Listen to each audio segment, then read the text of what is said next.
களிமாவை புரட்டியே சொல்வர் பொய்யோடும் மெய்யை கலப்பர் போகாதே அவர் பின்னால் போனாலே நாசம் தீனில் முஹம்மது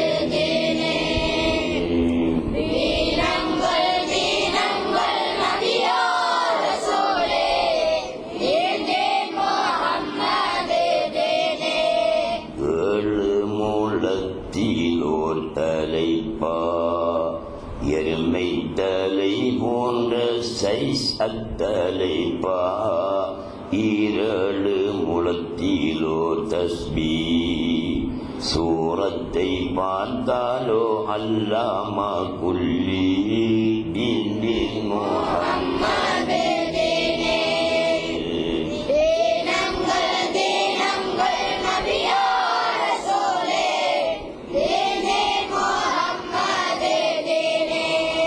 ஷரீஅத்தின் சட்டங்கள் அறியார் தரீகத்தின் வழிமுறை ஒன்றுமே அறியார் ஹகீகத்தின் ரகசியம் தெரியார் மாரிஃபத்தென்றால டொய்லெட்டு போவார் தீனில் முஹம்மது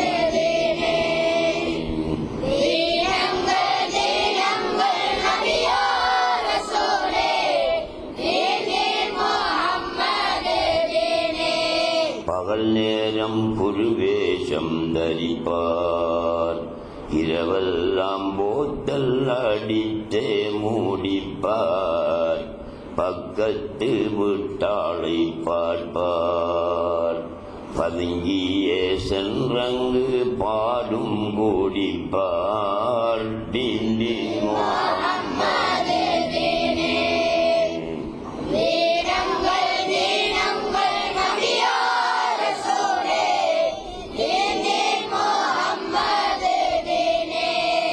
அப்பாவி இவர் கையை பிடிப்பான் பாலுடன் தேனும் கலந்தே ஓடுப்பான் பணப்பையை தூக்கி கொடுப்பான் உறுதியில் இகவரம் இரண்டும் இழப்பான் தீனில் முஹம்மது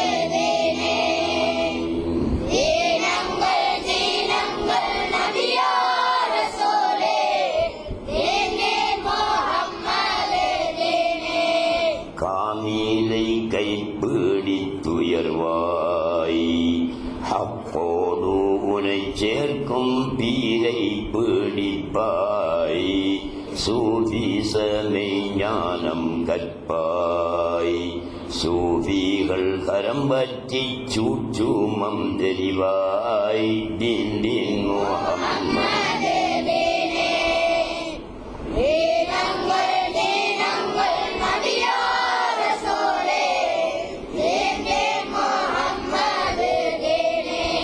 அம்மாரா அறித்தறி வெல்வாய் வேறன்ற நாரை அணைத்திடு காண்பாய் நத்தவம் செய்துயிர் பெறுவாய் நானிலம் ஹக்குக்கு வேறில்லை என்பாய் தீனில் முஹம்மது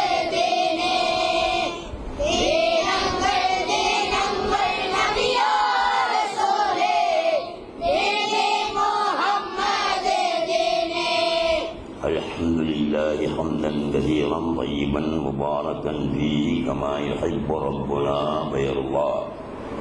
اللهم صل وسلم على رسولك سيدنا وحبيبنا وشفيعنا ومولانا محمد وعلى آل سيدنا محمد. قد ضاقت حيلتي أدركني يا حبيب الله وانصرني يا حبيب الله وقض حاجاتي يا حبيب الله واشف أمراض جسمي وقلبي يا حبيب الله. அன்புக்குரிய சகோதரர்களே, அல்லாஹ்வின் நல்லடியார்களே, ஞான வழி தோழர்களே, சகோதரிகளே, நாம் இன்று புனித ரமலான் 12ஆம் இரவு தராபீஹ் வித்ர் என்ற வணக்கங்களை முடித்துவிட்டு பயான் கேட்பதற்காகவும் சொல்வதற்காகவும் கூடியிருக்கிறோம். உங்கள் மத்தியிலே 2-3 நாட்களாக நோன்பு தொடர்பான ஒரு சில விஷயங்களை பேசுவதற்கென்று நான் வருவேன். ஆனால் அதை பூரணமாக சொல்ல முடியாமல் வேறு திசைக்கு நான் போய் உங்கள் மத்தியிலே வேறு விஷயங்களை, அவையும் முக்கியமான விஷயங்களை சொல்லியிருக்கிறேன். இன்றும் ஒரு சில ஃபிக்ஹ் சட்டத்தை, ஷரியாவுடைய சட்டத்தை முதலில் சொல்லிவிட்டு இரண்டாவதாக ரமலான் சௌம் பற்றிய விவரத்தை நான் கூறலாம் என விரும்புகிறேன். தக்பீர் கட்டுகின்ற விஷயத்தில் உள்ள ஒரு விவரம். இதை நீங்கள் நன்றாக தெரிந்து செயல்பட வேண்டும். ஏனெனில் சிலர் தவறாக செய்வதை நாங்கள் பார்க்கின்றோம். அதனால் இதை சொல்ல வேண்டிய நிலைமை ஏற்படுகிறது. தொழுகைக்காக நீங்கள் வீட்டில் தொழுதாலும் பள்ளிவாயிலில் தொழுதாலும் ஆண்களாயினும் பெண்களாயினும் சட்டம் கொண்டுதான். உஸல்லி ஃபர்தல் ளுஹ்ரி 4 ரக்அாத்தின் அதாஅன் முஸ்தக்பிலன் இலல் கஅபத்தி ஷரீஃபத்தி லில்லாஹி தஆலா. மஹ்மூமன் என்றால் மஹ்மூமன் என்று சொல்ல வேண்டும். தனியத் சொல்வதாயிருந்தால் மஹ்மூமன் என்று சொல்லக்கூடாது. அல்லாஹ் அக்பர் என்று தக்பீர் கட்ட வேண்டும். உஸல்லி ஃபர்தல் ளுஹ்ரி 4 ரக்அாத்தின் அதாஅன் முஸ்தக்பிலன் இலல் கஅபத்தி ஷரீஃபத்தி லில்லாஹி தஆலா. 8 விஷயம் இதில் வருகிறது. இந்த 8ம் கட்டாயம் சொல்லித்தான் ஆக வேணுமா, அல்லது இந்த 8இல் சிலரை விட்டும் சொல்லலாமா என்பதை நீங்கள் தெரிந்து கொள்ள வேண்டும். இதை எதற்காக நான் சொல்கிறேன் என்றால், தொழுகையில் ஃபர்தை விட்டால் தொழுகை பாத்தில், சுன்னத்தை விட்டால் தொழுகை பாத்தில் அல்ல, ஆனால் நன்மை குறைய கிடைக்கும். அவ்வளவுதான், தொழுகை பாத்திலாக. ஒருவர் அவருடைய வளமை இந்த 8ஐயும் சொல்லி தக்பீர் கட்டுறதுதான் அவருடைய வளமை என்று வச்சுக்குவோம். அவருக்கு பயணிப்பதற்கு வாகனம் ரெடியாக இருக்கிறது. வாகன டிரைவர் சொல்கிறான், 1 நிமிஷம் 2 நிமிஷத்துக்குள்ளாக தொழுது விட்டு வர வேண்டும் என்று சொல்கிறான். தொழாமல் போனால் அந்த தொழுகை கவாவாகும். கவாவாக்கினால் பாவம் கிடைக்கும். தொழுதால் இவர் வளமையாக தொழுவது போல தொழுவதற்கு 10 நிமிஷம் தேவை. அவன் சொல்லிட்டான் 2-3 நிமிஷத்துக்குள்ளாக வர வேண்டும் என்று சொல்லித்தான். ஆகவே அந்த ஒரு கட்டத்திலே மட்டும் நாங்கள் அவசரமாக தொழலாம், சட்டம் இருக்கிறது. இதற்காக நீங்கள் தொழுகையை கவாவாக்கி விடாதீர்கள். தொழுகையை கவாவாக்கினால் அதற்கு தண்டனை உண்டு. சுன்னத்தை விட்டால் தண்டனை வராது. அப்படியானால் இந்த ஓதினேனே நான் இப்போது 8 விஷயம் என்று நீங்களும் அப்படித்தான் நியத்து வைத்தீர்கள் என்று நான் நினைக்கிறேன். நானும் அவ்வாறுதான் நியத்து வைக்கிறேன். உஸல்லி ஃபர்ளல் ளுஹ்ரி 4 ரக்அத்தின் அதாஅன் முஸ்தக்பிலன் இலல் கஅபத்தி ஷரீஃபத்தி லில்லாஹி தஆலா. குர்ஆனை நீங்களும் செய்கிறீர்கள். இதில் உஸல்லி 1, ஃபர்ள 2, ளுஹ்ரி 3. இந்த 3 தான் கடமை, கட்டாயம் சொல்லித்தான் ஆக வேண்டும். 4 ரக்அத்தின் என்பதும் அதாஅன் என்பதும் முஸ்தக்பிலன் இலல் கஅபத்தி ஷரீஃபத்தி என்பதும் கடமையானது அல்ல. அப்போ ஒரு அவசரமாக தொழ விரும்பினா, அப்படி ஒரு சந்தர்ப்பம் உங்களுக்கு வந்தால் உஸல்லி ஃபர்ளல் ளுஹ்ரி அல்லாஹு அக்பர் போதும். இதை எதற்காக சொல்கிறேன்? இவ்வாறுதான் நீங்கள் எக்காலமும் தொழ வேண்டும் என்பதற்காக சொல்லவில்லை. ஒரு சந்தர்ப்பம், ஒரு அவசரமான சந்தர்ப்பம். பஸ்ல போகிறோம், கொழும்புக்கு தொழ வேணும். பஸ் நிப்பாட்டி இருக்கிறான், நிறுத்தி இருக்கிறான். ஒரு 2-3 நிமிஷம் அவன் நிற்பான்.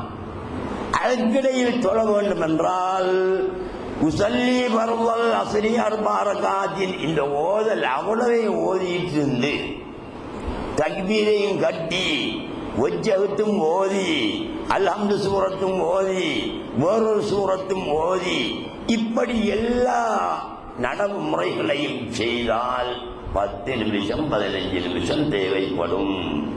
பஸ் வைத்திருவான். உங்களுக்கு நட்டம். டிக்கெட்டு காசு திருப்பி தருவான், உங்களுக்கு தரமாட்டான். ஆகவே அப்படியான ஒரு சந்தர்ப்பத்திலே மாத்திரம் இப்படியான வேலைகளை செய்து கொள்ளலாம். உதாரணமாக உஸல்லி கட்டாயம் நீங்க சொல்லணும். சொல்லாவிட்டாலும் மனசில் நினைக்கும், அதான் முக்கியம். உஸல்லி நான் தொழுகிறேன் என்பது கருத்து. அது கட்டாயம் வரும். அந்த தொழுகை ஃபர்து என்றால் அந்த ஃபர்து என்ற சொல் வரும். லுஹர் என்கிறது ஃபர்தா இல்லையா? லுஹர் ஃபர்து. 5 நேர தொழுகையும் ஃபர்து. ஒவ்வொரு தொழுகைக்கும் ஒவ்வொரு பேர் இருக்கு. சுபஹ், லுஹர், அஸ்ர், மக்ரிப், இஷா. இந்த பேரு வரணும். பேரு இல்லாமல் அதை விட்டால் நியத்து சரி வராது. உதாரணமா வச்சுக்குவோம். லுஹர் தொழுகிற ஒருவன் உஸல்லி ஃபர்ள அல்லாஹு அக்பர் என்றான். லுஹர் என்ற சொல்லல்ல, நியத்து சரி வராது. அதே போல உஸல்லி ஃபர்ள என்றான், அஸ்ர் என்று சொல்லல்ல, நியத்து சரி வராது. ஆகவே ஃபர்து என்ற சொல்லை கட்டாயம் சொல்ல வேண்டும். அதே நேரத்தில் அவன் தொழக்கூடிய தொழுகையினுடைய பெயரும் குறிப்பிடப்பட வேண்டும். அஸர், சுபஹ், மக்ரிப், இஷா, லுஹர் இவ்வாறு கொள்ள வேண்டும். அதாவது சுருக்கமாக சொன்னால் உஸல்லி ஃபர்ளல் ளுஹ்ரி அல்லாஹு அக்பர் போதும். இதுதான் கடமை. மற்றவைகளை சொல்வது சுன்னத்து. டைம் இருந்தா நீங்க சொல்லுங்க, டைம் இல்லை என்றா விடுங்க, பாவம் கிடைக்காது. சரி, தக்பீர் நியத்து வச்சாச்சு. அல்லாஹு அக்பர். இதுல இன்னொரு சட்டம் ஒன்று, அது அவாமுன் நாஸ் என்று சொல்லக்கூடிய பொதுமக்களுக்கு மிக கஷ்டமான ஒரு சட்டம். ஆனால் சலுகை இருக்கிறது. அல்லாஹு அக்பர் என்ற இந்த 2 சொற்கள், அல்லாஹு என்பது ஒரு சொல், அக்பர் என்பது ஒரு சொல், இரண்டும் சேர்ந்து ஒரு வசனம். அல்லாஹு அக்பர் ஒரு வசனம். இதில் அலிபிரிக்கிறே அல்லாஹு என்பதில் ஆரம்பத்தில் வரக்கூடிய அந்த அலிபுக்கும் அக்பர் என்ற சொல்லின் கடைசி எழுத்தியது ரே. அந்த ரேக்கும் இடையில் உசல்லி பர்வல்லி என்பதை இவன் மனதிலே நினைக்க வேண்டும். இது கட்டாய சட்டம். அதான் எத்தனை பேர் தொலை போய் நின்றுக்கிட்டு அல்லாஹ் மருகா விட்டு போட்டு அங்கடைஞ்சால பார்த்து போட்டும் மருகா அல்லாஹ் இப்படி அரமணித்தியாலும் வைத்திடும் தக்பீர் கட்டுறது. ஏன் தெரியுமா? அந்த அலிபுக்கும் அக்பர் என்ற அந்த ரேக்கும் இடையிலே உசல்லி பர்வல்லி ஒவ்வொருடைய பருவை தொழுகிறேன் என்பதை இவன் கல்வில நினைக்கும். நினைக்கல சரி வராது. இது உலமாக்கள் செஞ்சு கொள்வாங்க. அல்லாஹு அக்பர் இதை நினைப்பதற்காக அல்லாஹு அக்பர் அதை நீட்டினா இந்த நினைச்சுக்கலாமே, அப்படி நீட்ட தேவையில்லை. அது தானாக வந்துடும். நீங்க பழகினீங்கன்னா தானாக வந்துடும். நான் சிறுபிள்ளையா இருக்கிற நேரத்தில் இரும்பு தைக்காவில் நான் தொழுகிற நேரம் இந்த பத்ரியா ஜும்மா பள்ளிவாயில் கட்டப்படாத காலம். இந்த பள்ளிவாயில் கட்டினது எத்தனையாம் ஆண்டு?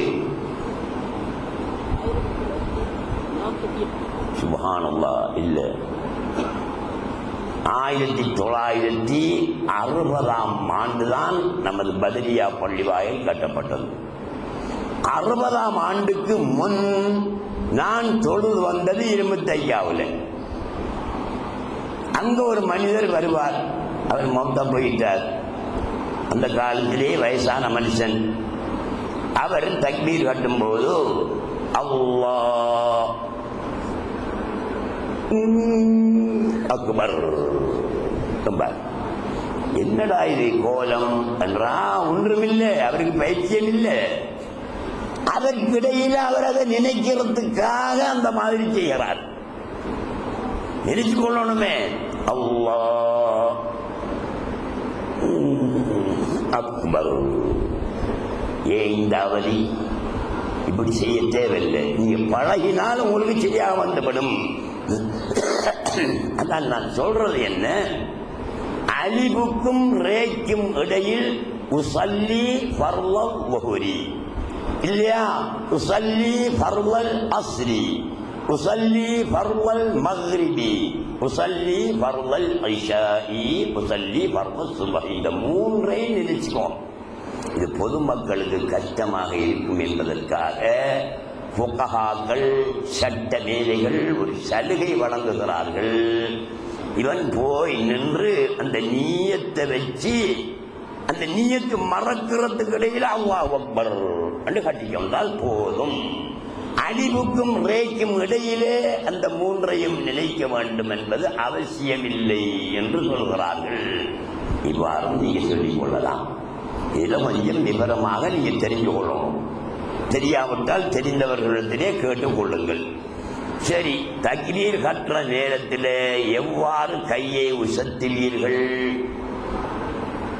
இரண்டு கையும் இந்த உள்ளங்கை இரண்டும் கிபிலாவுக்கு முன்னாலே இவ்வாறு இருக்க வேண்டும். இவ்வாறு வைத்துத்தான் அல்லாஹ் என்று இந்த காதினுடைய இந்த சோனை, இதற்கு காது சோனை என்று சொல்வார்கள் நமது ஊரிலே. இந்த சோனைக்கு நேர இரண்டு பெருவிரல்களும் வரும். அல்லாஹு அக்பர் வரலையா? வேற மாதிரி கட்டினீங்களா? சொல்லுத சேர்த்தான். என்ன தக்பீரே சொல்லியத்தை வச்சு அல்லாஹு அக்பர் அந்த கையை உசத்தி கட்டுறது வரவும் இல்லை. அது சுன்னத்து தான். நீங்க கையை கட்டாம சும்மா நின்று அல்லாஹு அக்பர் என்றாலும் தொழுகை நிறைவேறும். சுன்னத்தையும் பேணிக்கொள்ளணுமே.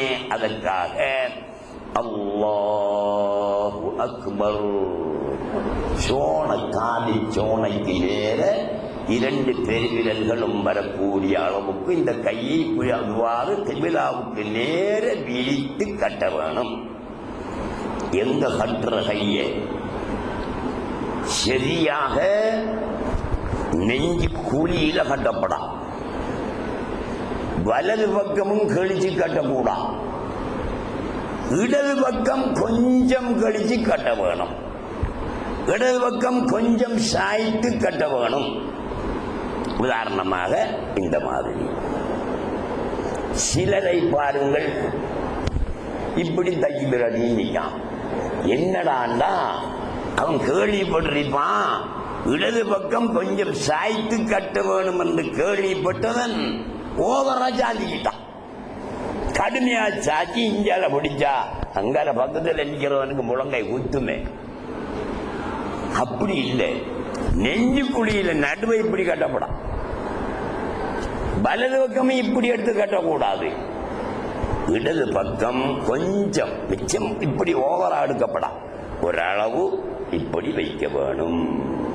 ஏன் அவ்வாறு செய்ய வேணும்?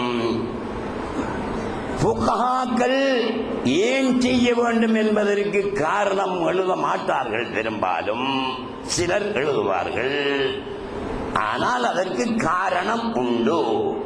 எங்களுடைய கல்பு எந்த பக்கம் இருக்கிறது? வலது பக்கம் இருக்கிறதா, இடது பக்கம் இருக்கிறதா? இடது பக்கம் தான் எங்களுடைய கல்பு இருக்கிறது. ஒரு மனிதனுக்கு அந்த எண்ணம் இந்த எண்ணம் என்று பலவிதமான எண்ணங்களும் ஏற்படும் இடம் கல்புதான். அப்ப இவர் கற்பனை பண்ணிக்கொள்ள வேணும், என்னுடைய கல்வை நான் பிடித்திருக்கிறேன்.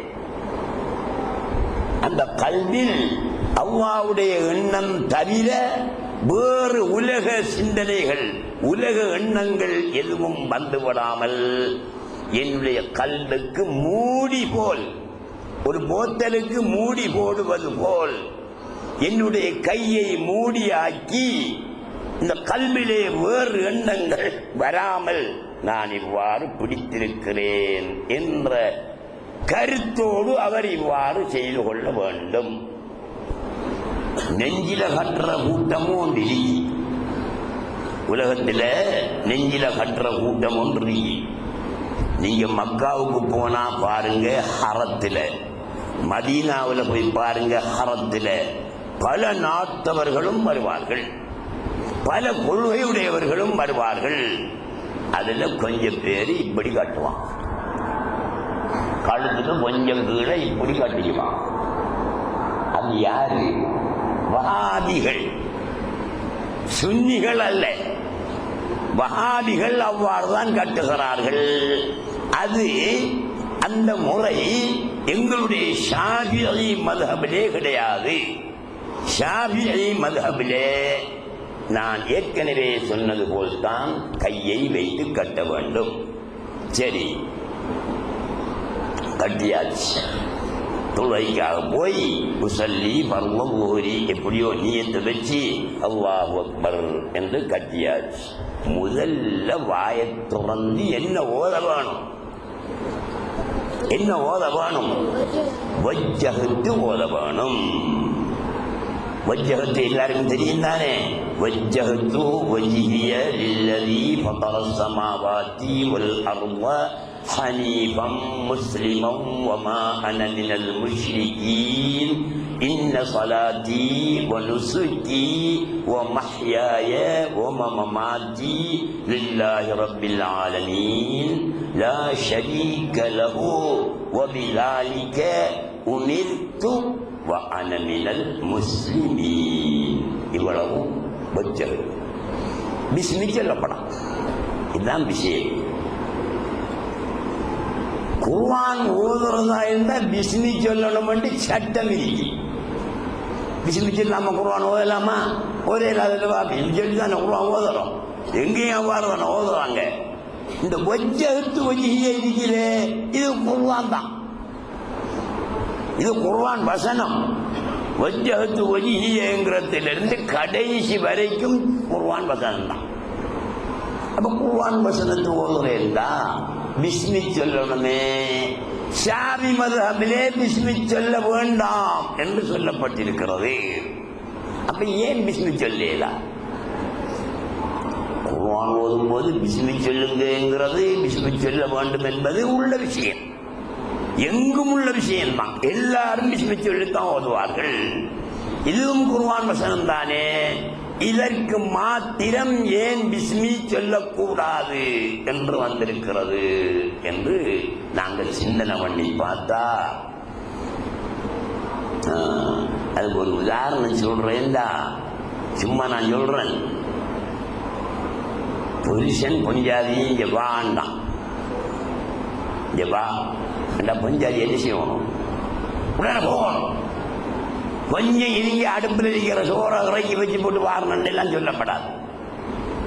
புருஷன் கூப்பிட்டா என்னத்துக்கு கூப்பிட்டா எங்கிறது நான் சொல்ல தேவையில்லை, உங்களுக்கு தெரியும். உடனே போக வேண்டும், லேட்டாகி இருக்க கூடாது.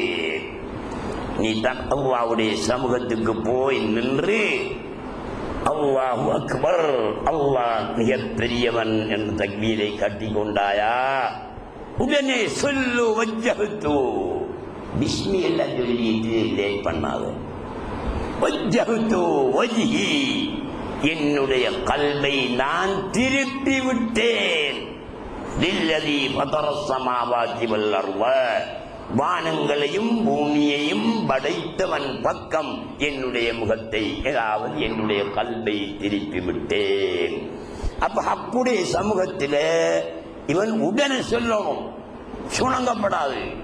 அவுது சொல்லிக்கிட்டு பிஸ்மி சொல்லிக்கிட்டு சுணங்காம வஜ்ஜஹ்து ரப்பே, என்னுடைய கல்வை உன் பக்கம் திருப்பி விட்டேன் என்று அவசரமாக ஹக் தஆலாவின் பக்கம் இவன் திரும்ப வேண்டும் என்பதற்காக பிஸ்மி சொல்வது ஷாஃபி மذஹபிலே கூடாது, சொல்லக்கூடாது. வஜ்ஜஹ்து ஓதி முடிச்சு. இதுல இன்னொரு பிரச்சனை இருக்கு. இது கட்டாயம் தெரிஞ்சு கொள்ள வேண்டிய பிரச்சனை. ஆண்களை பொறுத்து பெண்கள் ஜமாத்தோடு தொழுகிறாக்கள் இல்லை எல்லா காலமும். தராவி தொழுக இந்த ரமலான்ல தான் பெண்கள் ஜமாத்தோடு தொழக்கூடிய வாய்ப்பு கிடைக்கிறது. மற்ற நாட்களில் வீட்டிலே தான் தொழுகிறார்கள். ஆண்கள் அநேகமாக பள்ளியில் தான் தொழுவார்கள், ஜமாத்தோடு தொழுவார்கள், இல்லாவிட்டால் தனியே தொழுவார்கள். இப்ப நீங்க வாரீங்க, பள்ளிக்குள்ள ஒவ்வொரு எடுத்துக்கிட்டு வாரீங்க. இமாம் தொழுகை நடத்தி கொண்டிருக்கிறாரு, அல்ஹம்து ஓதிட்டார். சூரத்தொண்டு ஓதுவாரா இல்லையா? அல்ஹம்து சூரத்து ஓதி போட்டு வேறு ஏதாவது ஒரு சூரத்து ஓதுவாரு.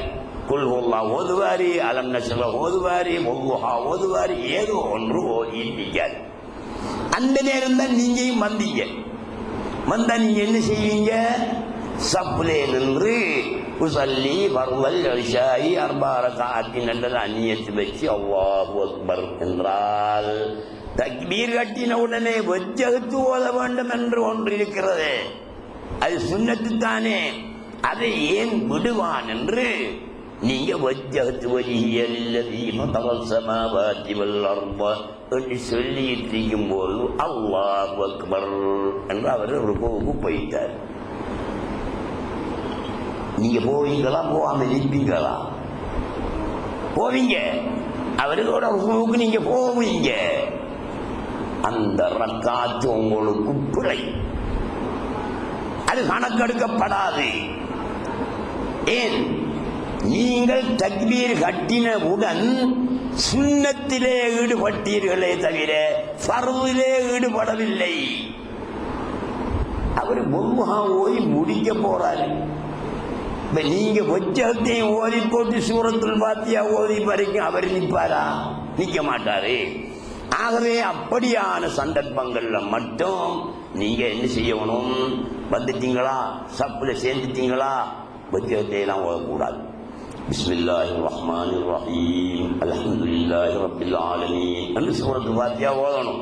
சூரத்துல் ஃபாத்திஹாவை ஓதிட்டு அரவாசால போகும்போதோ அவர் ருக்குவுக்கு போனா அவர் ருக்குவுக்கு போங்க, ரக்காத்து கணக்கெடுக்கப்படும்.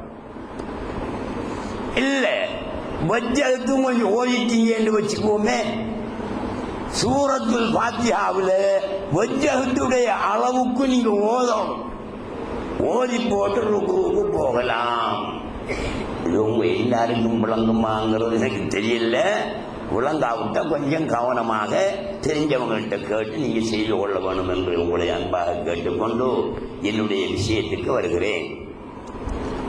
அன்புள்ள சகோதரர்களே, அல்லாஹ் சுப்ஹானஹு வ தஆலா ரமலான் மாதத்திலே நோன்பை சௌமை விதியாக்கி இருக்கிறான், கடமையாக்கி இருக்கிறான். இது எல்லாருக்கும் கடமை அல்ல, பொதுவாக முஸ்லிம்கள் அனைவருக்கும் கடமையானது. இதில் சிலருக்கு விதிவிலக்கு உண்டு. ஒரு பயணி பிரயாணம் செய்யக்கூடிய ஒருவன் நோன்பை விடலாம் என்று சட்டம் இருக்கிறது. ஆனால் அதற்கும் நிபந்தனைகள் இருக்கின்றன. அந்த நிபந்தனைகளின்படி பயணிக்கக்கூடிய ஒருவர் நோன்பை விடலாம், அவர் கவா செய்ய வேண்டும். நோயாளி என்ற சும்மா இவர்ந்த கடிக்குது அவர் இது நோய் தான் என்று நோம்போடையலாம். நோன்பு பிடிக்க முடியாத அளவுக்குள்ள ஒரு வியாதி என்று வச்சுக்குவோம். கடுமையான பகுத்துவல் துடிக்காங்க கிடந்துகிட்டு நோன்பு பிடிக்கலாமா? கடுமையான காய்ச்சல் பிடிக்கலாமா? ஏலாம். அவருக்கு அது மனச்சாட்சி சொல்லும், இது இந்த நோய் நோன்பை விடக்கூடிய அளவோ நோய், விடலாம், அவர் விடலாம். சும்மா அங்க கடிக்குது இங்க கடிக்குது, தலைக்கு அடிக்குது லேசா, இதற்காகவெல்லாம் நோன்பை விட இயலாது. நோன்பை விடக்கூடிய அளவுக்குள்ள நோயாக இருந்தா நோயாளியும் நோன்பை விடலாம். இப்படி இவர்களுக்கு சில சலுகைகள் இருக்கு, அதற்கும் நிபந்தனைகள் இருக்கு. அந்த நிபந்தனைகளை எடுத்து பேசினா அதைத்தான் பேசலாம். இன்றைக்கு வேற ஒன்றும் பேச இயலாது. சந்தர்ப்பங்கள் கிடைத்தால் அதை பேசுவோம். இப்ப நான் விஷயத்துக்கு வருகிறேன். யா அய்யுஹல்லதீன ஆமனூ, ஈமான் கொண்டவர்களே. அல்லாஹ் சுப்ஹானஹு வ தஆலா தன்னுடைய அடியார்களில் ஈமான் கொண்டவர்களை அழைக்கிறான். ஈமான் கொள்ளாதவர்கள் அழைக்க தேவையில்லையே. ஈமான் கொள்ளாதவர்களுக்கு நோன்பு கடமையா? நோன்பு கடமை இல்லையே. அவர்களை அழைத்து சொல்ல வேண்டிய அவசியமும் இல்லையே. கடமையானவர்களை தான் அழைத்து சொல்ல வேண்டும். என்ன சொல்கிறான்? யா அய்யுஹல்லதீன ஆமனூ, ஈமான் கொண்டவர்களே. குர்ஆன்ல அல்லாஹ் சுப்ஹானஹு வ தஆலா இரண்டு விதமாக தன்னுடைய அடியார்களை கூப்பிடுவான். யா அய்யுஹல்லதீன ஆமனூ, ஈமான் கொண்டவர்களே என்றும் பல இடங்கள்ல அழைக்கிறான். இன்னும் பல இடங்களிலே யா அய்யுஹன்னாஸ் உபுது, மனிதர்களே, ஈமான் கொண்டவர்களே என்றல்ல, மனிதர்களே என்று அழைக்கிறான். என்ன வித்தியாசம்? ஏன் அவ்வாறு அழைக்கிறான், ஏன் இவ்வாறு அழைக்கிறான் என்றால், இதற்கு இந்த தஃசீருடைய உலமாக்கள் சில கருத்துக்கள் சொல்கின்றார்கள். அதில் ஒரு கருத்தை நான் உங்களிடம் சொல்கிறேன். மதீனா வாசிகளை பார்த்து அல்லாஹ் அழைக்கும் போது யா அய்யுஹல்லதீன ஆமனூ என்று அழைப்பான். மதீனா வாசிகள் இருக்கிறார்களே, மதீனத்து மக்கள், இவர்களை அல்லாஹ் கூப்பிடும் போதோ, ஒரு விஷயத்தை சொல்வதற்காக அழைக்கும் போது யா அய்யுஹல்லதீன ஆமனூ, ஈமான் கொண்டவர்களே என்று கூடுவான். மக்காவாசிகளை அழைக்கின்ற நேரத்தில் யா அய்யுஹன்னாசு, மனிதர்களே என்றுதான் கூப்பிடுவான். அவங்க மூமின்களா இருந்தாலும் சரிதான், மனிதர்களே என்றுதான் கூப்பிடுவான். இதுல உள்ள ஒரு ரகசியம் என்ன தெரியுமா? மக்காவாசிகளுடைய பண்பாட்டுக்கும் மதீனாவாசிகளுடைய பண்பாட்டுக்கும் இடையில வித்தியாசம் இருக்கு. நீங்க மக்காவுல போய் ஒரு நாள் 2 நாள் நின்று வந்தா அதை உணர முடியாது. மதீனாவுக்கு போய் 2 நாள் நின்று வருவதனால் அதை உணர முடியாது. பல மாதங்கள் மக்காவாசிகளுடனும் மதீனாவாசிகளுடனும் நீங்கள் நெருங்கி பழகினால் பண்பாட்டிலே பழக்க வழக்கங்களிலே மிகச் சிறந்தவர்கள் யார்? மதீனாவாசிகள். மக்காவாசிகளை விட மதீனாவாசிகள் தான் நல்ல பழக்க வழக்கங்கள் நற்பண்புகளிலே மக்காவாசிகளை விட உயர்ந்தவர்கள் என்பதை நீங்கள் கண்டுகொள்ளலாம். நாங்கள் கண்டிருக்கோம்.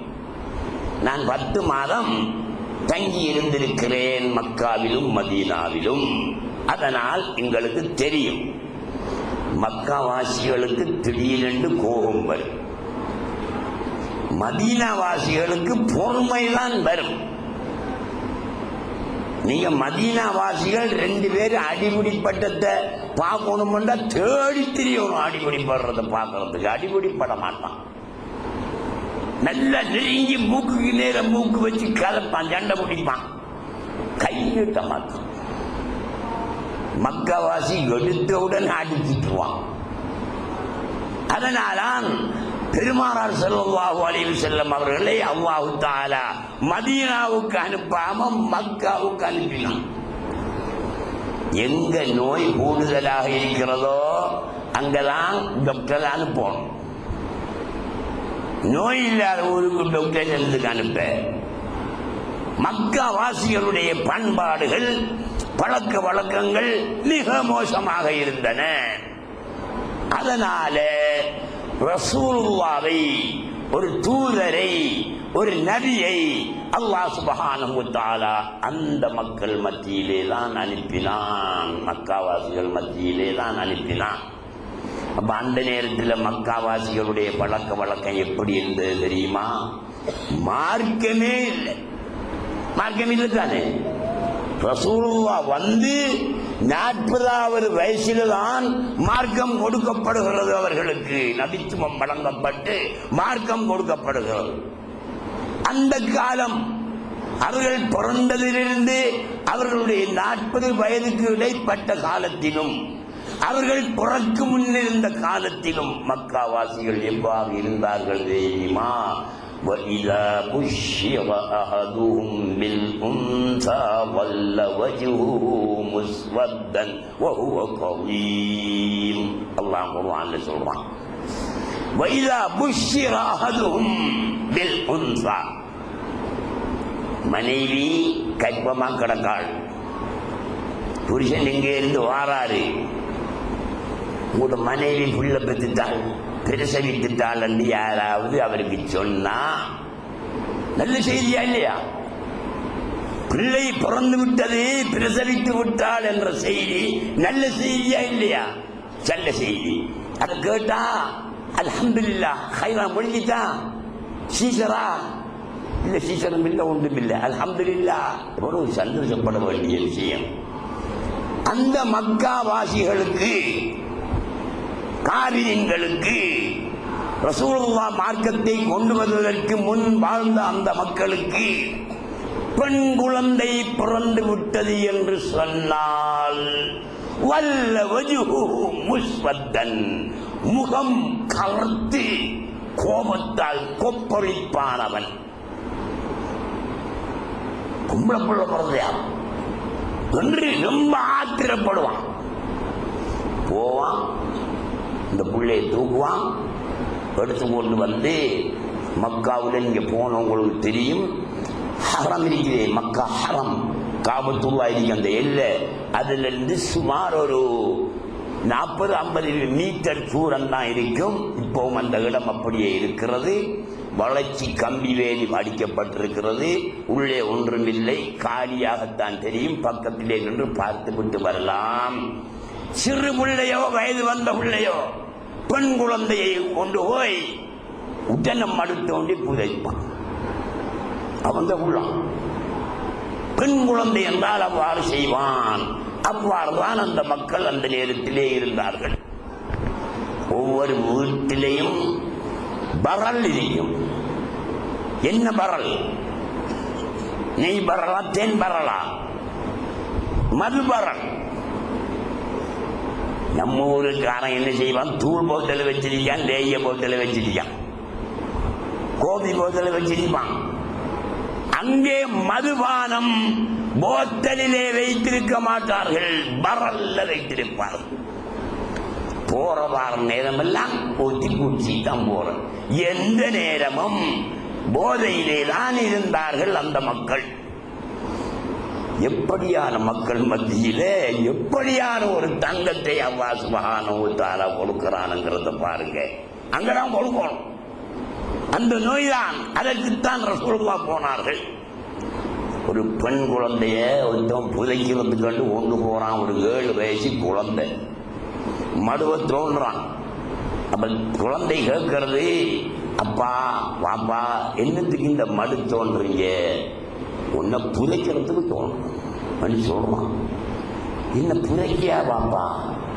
ஏன் புதைக்க போறீங்க? என்ன நான் என்ன செய்த குத்தம் என்று கேட்கிற நேரத்திலேயே மண்வெட்டியால அடிக்கிறான் அந்த குழந்தை. 7 வயது குழந்தை விழுகிறது மடுவிலே. விழுந்து அண்ணார்ந்து பார்த்து சொல்லுதோ அந்த குழந்தை, வாப்பா உங்களோட தாடி நிறைய மண்ணொட்டி வாப்பா என்று சொல்லுகிறோம். அந்த மடு தோண்டினத்தில் மண் ஒட்டியிருந்திருக்கு. அதையும் சொல்லுகிறது, மண்ணின் கிண்ணம் என்று சொல்லிவிட்டு அவன் மண் வெட்டியால அடித்து மடுவை மூடுகிறான். இப்படியான கல் நெஞ்சுடையவர்கள் மத்தியிலேதான் ரசூலுல்லாஹி ஸல்லல்லாஹு அலைஹி வஸல்லம் அனுப்பப்பட்டார்கள். பரல் எந்த நேரமும் கூடிதான். ஆறு அபூபக்கர் நாயகம் ரலியல்லாஹு தஆலா அன்ஹு, அபூ உமர் ரலியல்லாஹு தஆலா அன்ஹு, உஸ்மான் ரலியல்லாஹு தஆலா அன்ஹு, அலி ரலியல்லாஹு தஆலா அன்ஹு கலீஃபாக்கள் அல்லவா? ரசூலுல்லாஹ் கலிமாவை சொல்லி இஸ்லாமிய பிரகடனம் செய்த பிறகு ரசூலுல்லாஹை ஈமான் கொண்ட அவர்களுடைய கலீஃபாக்கள் ரசூலுல்லாஹ் இந்த பிரச்சாரம் செய்வதற்கு முன்னிருந்த காலத்திலே மது அருந்தி இருக்கிறார்கள். அலி ரலியல்லாஹு தஆலா அன்ஹு ஒரு சந்தர்ப்பத்தில் இந்த 4 கலீஃபாக்கள்லையும் கொஞ்சம் வீரம் கூடினால் அலி அவங்கதான். வீரமானால் பார்க்கிறதுக்கு பயங்கரமாகத்தான் இருப்பார்களாம். நல்ல முறுக்கேறிய உடலாக இருந்தார்கள். தாடியும் அப்படி, தலைமுடியும் அப்படி, உடல் அமைப்பும் அப்படி, யாரும் பயப்படக்கூடிய ஒரு உடல் அமைப்பை பெற்றவர்கள் அலி. ஒரு நாள் அடிச்சிருக்காங்க, சரியான அடிதான். என்ன பரல துறந்து வாய கொடுத்தே குடிச்சிருக்காங்க. குடிச்சு போட்டு அந்த ஈமான் போட்டுட்டாங்க. ஈமான் கொண்ட பிறகுதான் குடிச்சிட்டாங்க. குடிச்சிட்டு தொழுகை நடத்தினாங்க. பின்னால ஆக்கள் நின்று சொல்லுவாங்க, ஓதுறாங்க. அல்ஹம்து சூரத்து ஓதியாச்சு. பின்னால் ஒரு சூரத்து ஓதணும் அல்லவா? அதையும் ஓதுறாங்க. என்ன ஓதுறாங்க? குல் யா அய்யுஹல் காஃபிரூன அஅபுது மா தஅபுதூன். என்னத்தை விட்டுட்டாங்க? லா அங்கிட்ட விட்டுட்டாங்க. நிஷாம் போட்டவன் அப்படித்தானே கதையை போல வித்தியாசமா தானே கதைப்பான். முஹம்மதே நீங்கள் சொல்லுங்கள், யா அய்யுஹல்லதி குல் யா அய்யுஹல் காஃபிரூன், காஃபிரீன்களே. ரசூலுல்லாஹ்வுக்கு அல்லாஹ் சொல்றான், நீங்க சொல்லுங்க, இந்த காஃபிரீன்களுக்கு சொல்லுங்க. குல் யா அய்யுஹல் காஃபிரூன், காஃபிரீன்களே, லா அஅபுது மா தஅபுதூன், நீங்கள் வணங்குவதை நாங்கள் வணங்க மாட்டோம்.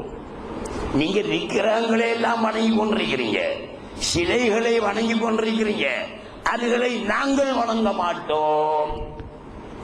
வலா அந்தும் ஆபிதூன மா அஅபுது, நீங்கள் நாங்க வணங்குறத நீங்க வணங்கவும் இல்லை. இதுல லா என்கிறத விட்டுட்டாங்க அலி ரலியல்லாஹு தஆலா அன்ஹு. ஏன் விட்டாங்க? மது போதையிலே விட்டார்கள்.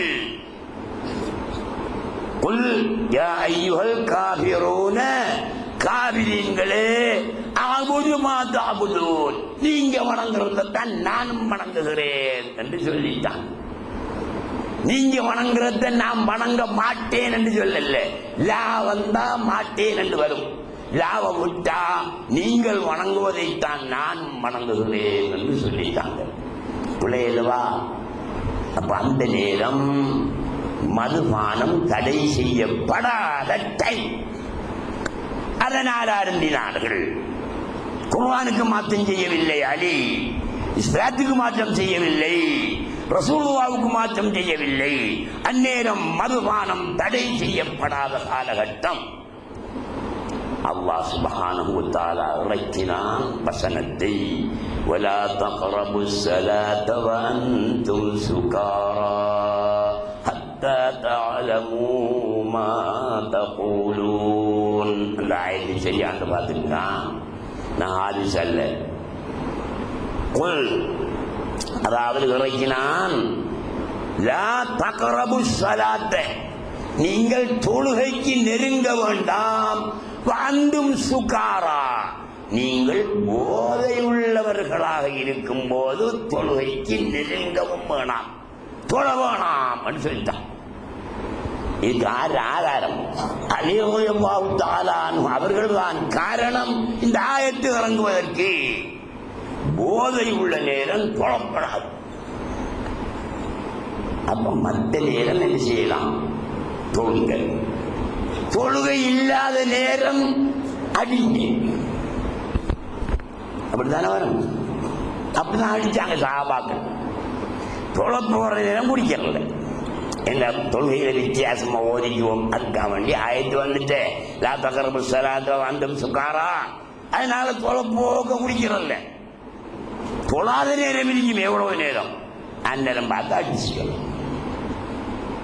இந்த பழக்கம் அவர்களிடத்திலே இருந்தது.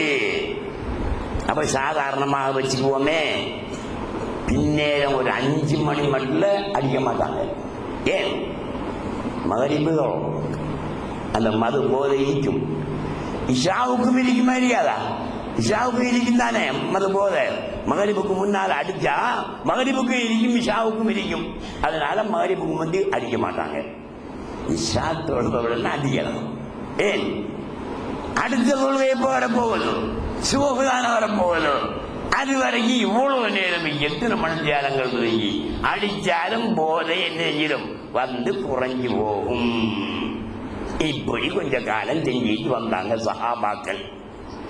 சஹாபாக்கள் தப்பெண்ணம் கொள்ளக்கூடாது, இதெல்லாம் மந்திரிக்கு. ஆனால் அவர்கள் பிறகு நன்றாக குர்ஆன் ஹதீஸ் அடிப்படையில் நடந்து முன்னேறினார்கள். மறுகா மற்ற நேரங்கள்ல பாவிச்சிருக்கிறாங்க. பிறகு அல்லாஹ் சுப்ஹானஹு வ தஆலா என்ன சொன்னான்? இன்னமல் ஹம்ரு வல் மைசிரு வல் அன்சாபு வல் அஸ்லாமு ரிஜ்சும் மின் அமலி ஷைத்தான் ஃபஜ்தனிபூ. மது அருந்தாதீர்கள். தொழப்போற நேரமாயிருந்தாலும் சரிதான், தொழுகை இல்லாத நேரமாயிருந்தாலும் சரிதான், எந்த நேரமாயிருந்தாலும் சரிதான், துப்புரவாக மது அருந்தக்கூடாது என்ற ஆயத்து வந்துட்டு அத்தனை பேரும் முட்டிகளையும் பரல்களையும் உடைச்சமைஞ்சாங்க. அதுக்கு பிறகு சஹாபாக்கள் குடித்ததற்கு வரலாறே கிடையாது. சஹாபாக்கள் குடிக்கல. எதற்கு சொல்லி வருகிறேன்? அல்லாஹ் சுப்ஹானஹு வ தஆலா மக்காவாசிகளை அழைக்கும் போது யா அய்யுஹன் நாஸ், மனிதர்களே என்று அழைப்பான். மதீனாவாசிகளை கூப்பிடும் போது யா அய்யுஹல்லதீன ஆமனு, ஈமான் கொண்டவர்களே என்று அன்பாக அழைப்பான். அவர்களுடைய உயர் பண்புகளை சொல்லி அழைப்பான்.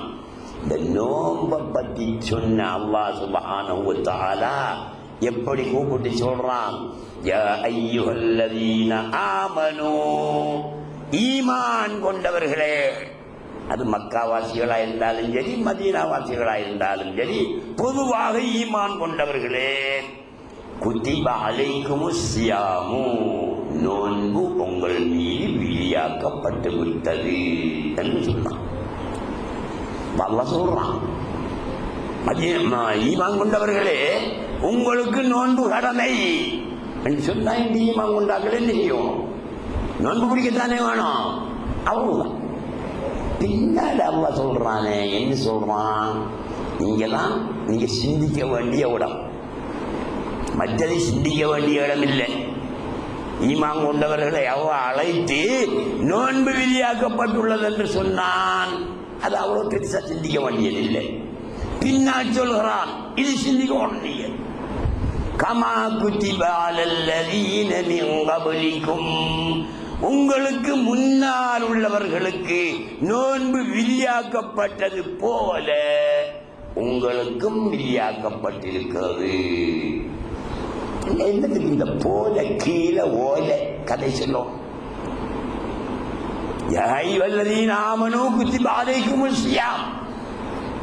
உங்கள் மீது நோன்பு விதியாக்கப்பட்டுள்ளது என்றால் முடிஞ்சு கதை முடிச்சுட்டு ஆகும்.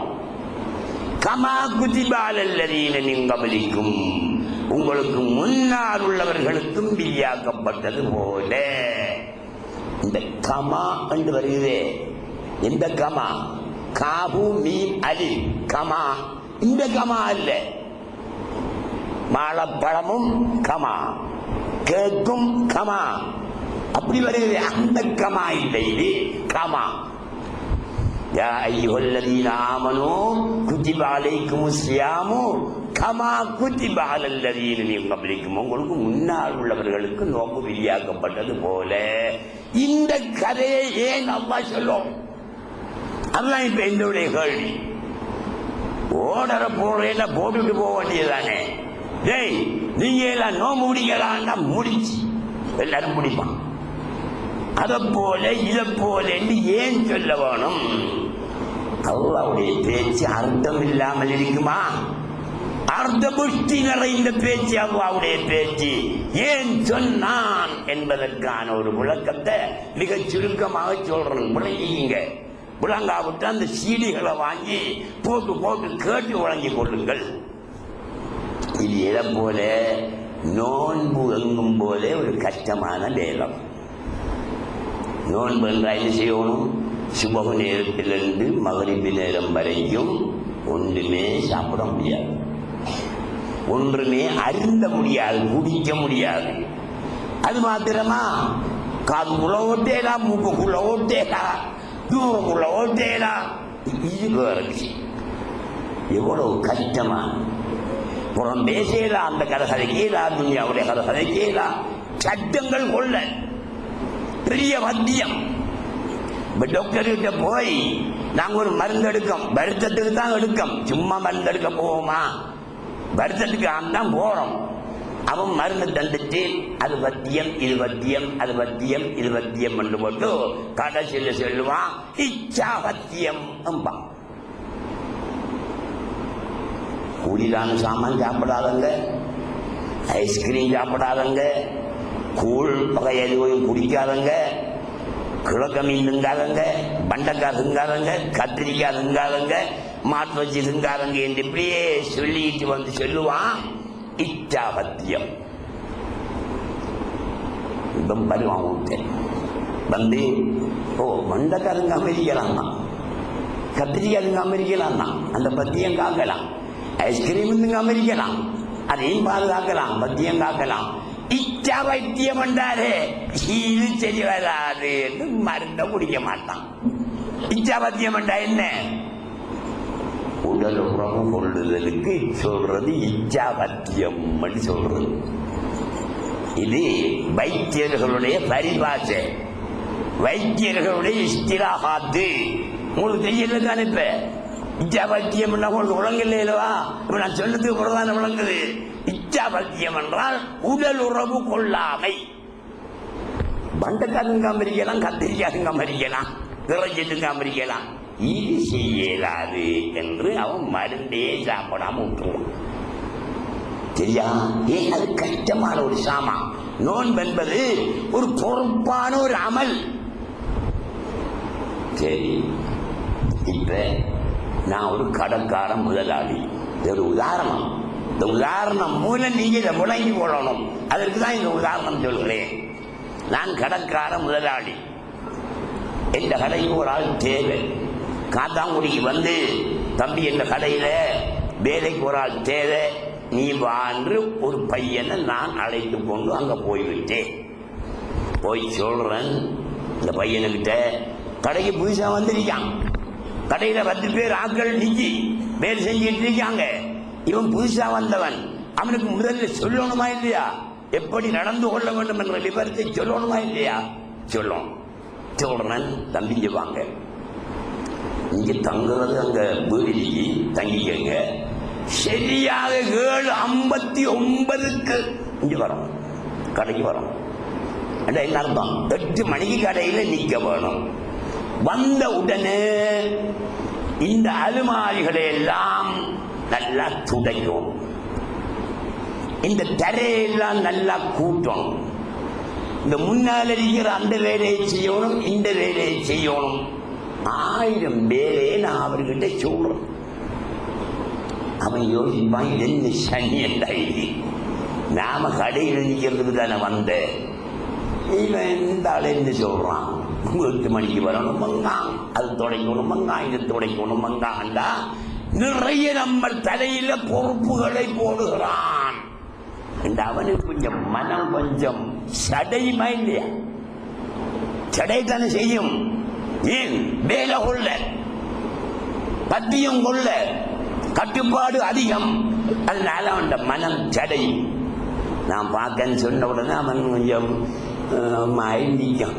ஏன்னா நீங்க நம்மளை விட்டுருங்க, நான் காக்கா முடிக்க போயிடுவேன்னு சொல்ற மாதிரி நிக்க முடியல. எனக்கு விளங்கிட்டு இவனுக்கு சுமத்தப்பட்ட சுமைகள் அதிகம், செய்வது கஷ்டம் என்று இவன் கருதுகிறான் என்று நான் விளங்கி, தம்பி, இந்த விதிகளும் கட்டுப்பாடும் இந்த வேலைகளும் உங்களுக்கும் மட்டுமல்ல, உங்களுக்கு முன்னால் என்னுடைய கடையில் வேலை செய்தவர்களுக்கும் இவ்வாறுதான் சட்டங்கள் போடப்பட்டிருந்தது, அதை போல உங்களுக்கும் நான் சட்டத்தை போடுகிறேன் என்ற உடனே கொஞ்சம் நிம்மதி அடைவான். எப்படி?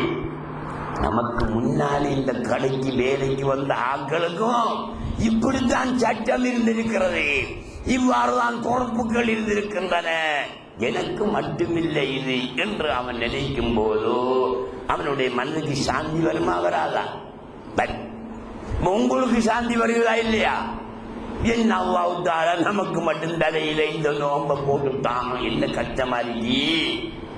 கமாக்குதிபாலல்லதீனமிங்கபலிக்கும், உங்களுக்கு முன்னால் உள்ளவர்களுக்கும் விதிக்கப்பட்டது போல, ஏவப்பட்டது போல, பணிக்கப்பட்டது போல என்று சொல்லும் போது நாங்க என்ன நினைக்கும், இது நமக்கு மட்டுமுள்ள வேலை இல்ல, நமக்கு முன்னால வந்த மூசா, ஈசா, இப்ராஹிம், நூஹ், இத்ரீஸ், இல்யாஸ் இப்படியான நபிமார்களுடைய உம்மத்துகளுக்கும் இந்த நோம்பு இருந்தது.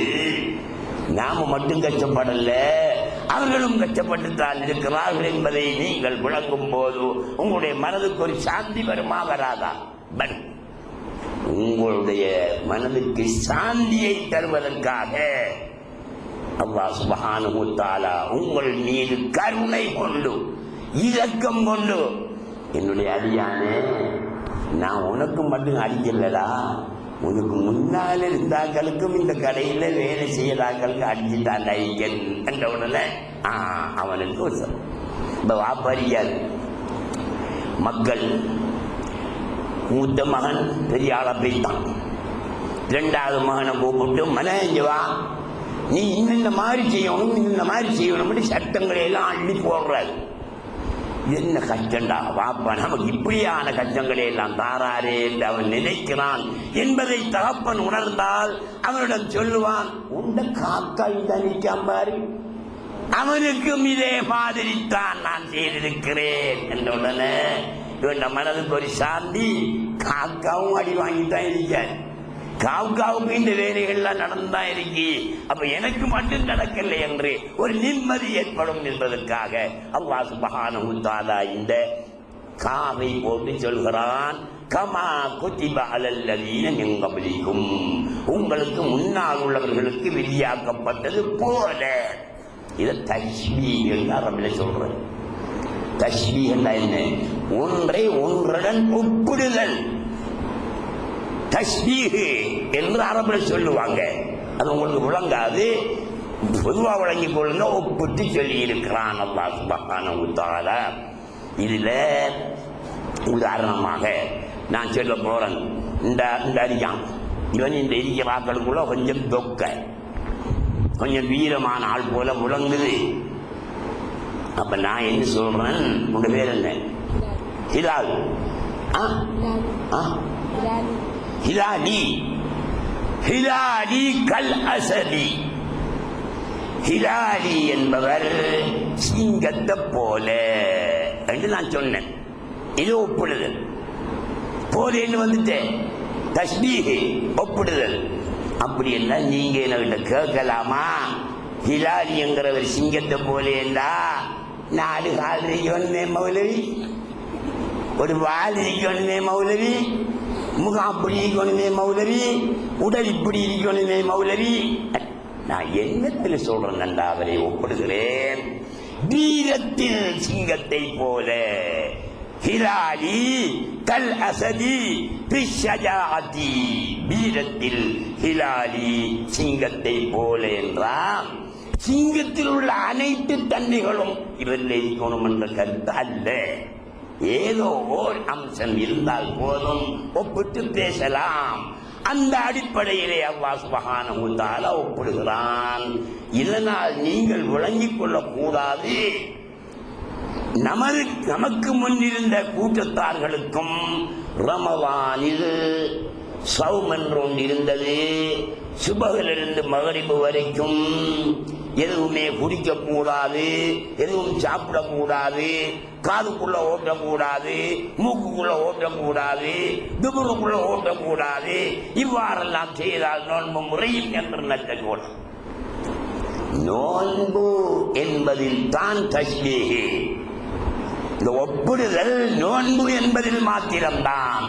இதை போல ஹிலாலி வீரத்தில் சிங்கத்தை போல என்று சொன்னது போல ரமலானில் நோன்பு என்ற வகையிலே அவர்கள் எல்லாம் நோன்பு நோட்டுதான் இருக்கிறார்கள். இந்த வீதிகள் ஒன்றுமில்லை. காதுக்கு ஓட்டினா நோன்பு முடியும் என்று அவர்களுக்கு சட்டத்தில் இருக்கல்ல. மூக்குக்குள்ள திரும்ப ஓட்டினா நோன்பு முடியும் என்று அவர்களுக்கு சட்டத்தில் இருக்கல்ல.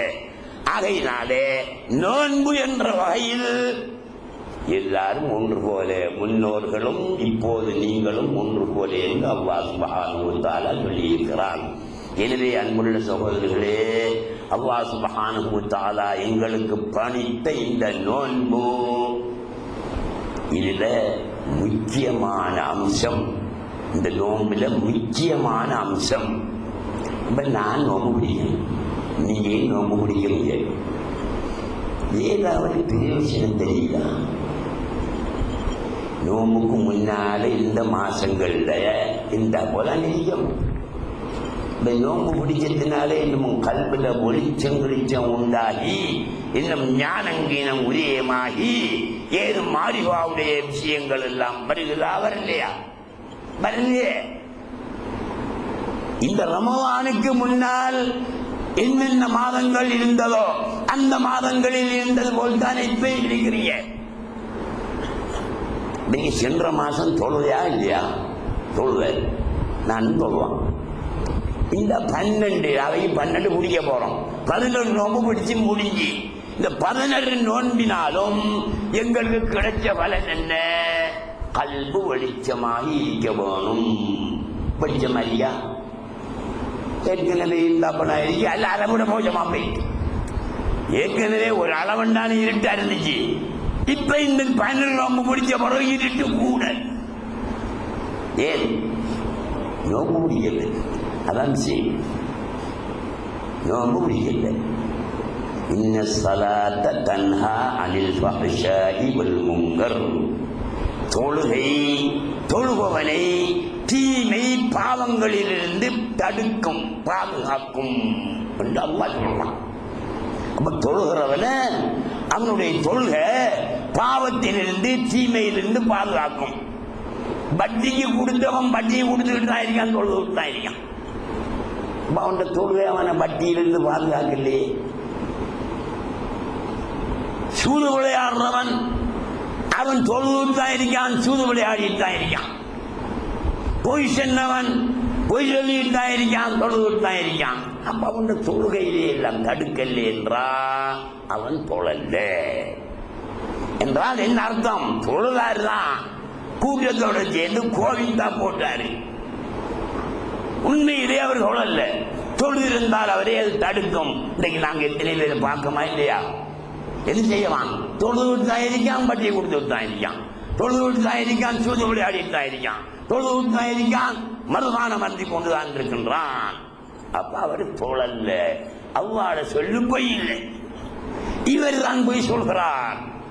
தொழுகைதான் தடுக்கும் என்று அல்லாஹ் சொன்னானே தவிர அப்துல் ரவுடைய தொழுகை தடுக்கும் என்று சொல்லல. அப்துல்லாவுடைய தொழுகை தடுக்கும் என்று சொல்லல. தொழுகை தடுக்கும் அப்படின்னா நாங்கள் தோழல்ல. அதே போல நாங்கள் நோன்பு நோக்கவில்லை, அதனால எந்த பிரயோஜனத்தையும் காண முடியவில்லை.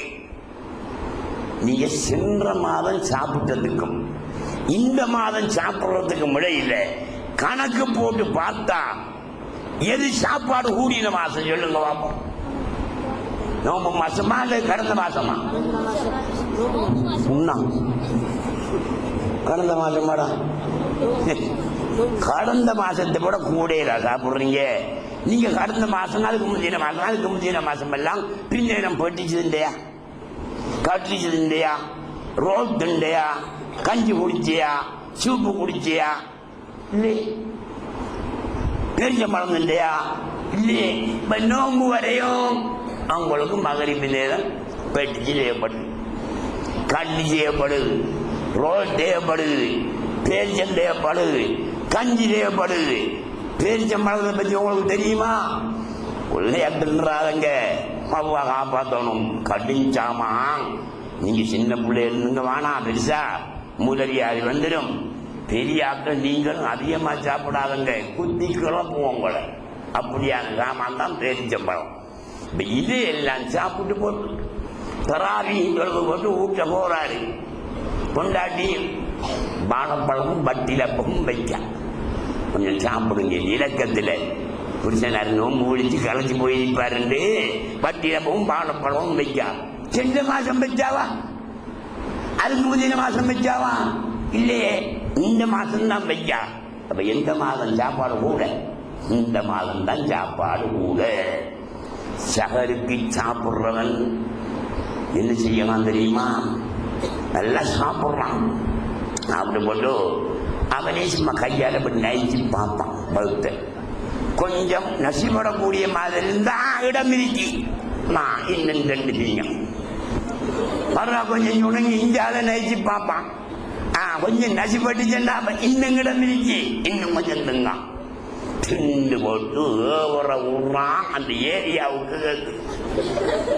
என்ன தகரி சாப்பிட்டு போட்டு விடுறாரு அவர். டேய் உண்ட நோம்பு நோம்பாடா. ஹஸ்புபுனி ஆதம யுகைமாத்தி யுகைன்ன சொல்பஹு. ரசூலுல்லாஹ் சொன்னாங்க, நான் சொல்லல, ரசூலுல்லாஹ் சொன்னாங்க. ஹஸ்புனி ஆதம யுகைமாத்துன் யுகைன்ன சொல்பஹு. ஆதமுடைய மகனுக்கு அவனுடைய முருகன் தண்டை முதுகு முல்லை நிமிர்த்துவதற்கு ஒரு சில பிடிகள் போதும் என்றார்கள் நபி ஸல்லல்லாஹு அலைஹி வஸல்லம். நல்ல ஹதீஸ விளங்கிங்க. ஹஸ்புனி ஆதம, ஆதமுடைய மகனுக்கு போதும், லுகைமாத்துன் சில பிடிகள், இந்த மாதிரி பிடிக்கிற பிடிகள், யுகைன்ன சுல்பஹு அவனுடைய முதுகு முல்லை நிமிர்த்தி வேலை வெட்டி செய்யறதுக்கு வணக்கம் செய்யறதுக்கு உதவக்கூடிய அளவுக்குள்ள சில பிடிகள் போதும். இதுல ஒரு இலக்கண சட்டம், அது உங்களுக்கு விளங்காது, ஒரே மாதிரி மட்டும்தான் விளங்கும். லுக்மத்துக்கு ஜம்மு, லுக்மத்து நண்டா ஒரு பிடி, இதுக்கு பண்ண ஜம்மு லுக்கம் என்றுதான் வரும். லுக்கை மாத்தண்டு வராது. லுக்குமத்துக்கு ஜம்மு லுக்கம் என்றுதான் வரும், பல பிடிகள் என்று அர்த்தம். இங்க ரசூலுல்லாஹ் லுக்கம் என்று சொல்ல பாதிக்கல, லுக்கை மாத்து என்று பாவித்திருக்கிறார்கள். அதுவும் பண்ண, அது எதனுடைய பண்ண? லுக்கைமத்துக்கு பண்ண லுக்கைமார்.